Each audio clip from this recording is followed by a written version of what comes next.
হাই friends, ৰাজবোৱাৰী ধাৰাবাহিকখনৰ আজিৰ খণ্ডটি সঁচাকৈ বহুত বেছি ইণ্টাৰেষ্টিং হ'বলৈ গৈ আছে।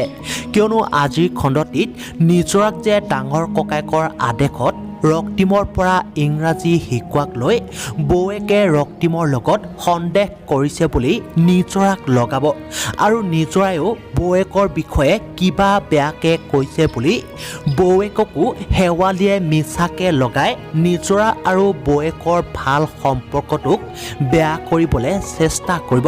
এতিয়া বাৰু আপোনালোকে এই সম্পৰ্কে কি ভাবে? শেৱালিক এই কাম জয়ন্তই পইচা দি কৰাইছে নেকি? জানিবলৈ পাব আজিৰ খণ্ডটি। আৰু ইফালে আকৌ জয়ন্তই আজি ডকুমেণ্টছ এখনত চহী কৰিবলৈ নিজৰাক দিয়াত দেউতাকক দেখুৱাৰ কথা ক'ব।